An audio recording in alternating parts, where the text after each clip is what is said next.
എന്തൊക്കെ പ്രശ്നങ്ങളുണ്ടായാലും എത്രയൊക്കെ പിണങ്ങിയാലും നന്ദുവിനെ വിട്ട് എനിക്ക് ജീവിക്കാൻ പറ്റില്ല എന്ന് ഞാൻ കരുതിയതാ.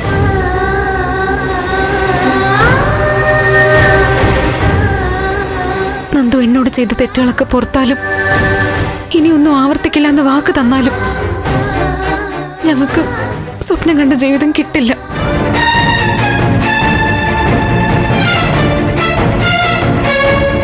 ചിലപ്പോ അധികം വൈകാതെ ഞങ്ങൾ രണ്ടിടത്താവും.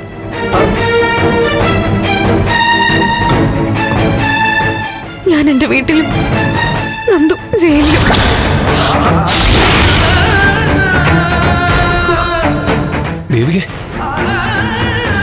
അതെ മുരളേട്ട, നന്ദു ഒരു കൊലപാതകം ചെയ്തിട്ട് നിൽക്കുക.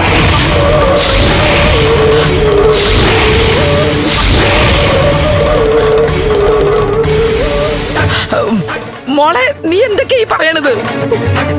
സത്യം, നന്ദു ഇപ്പൊ ഒരു കൊലപാതകയാ.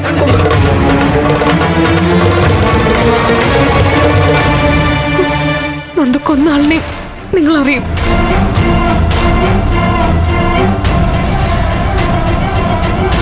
അരുന്ധതി മാഡത്തിന്റെ മകൻ ഋഷി.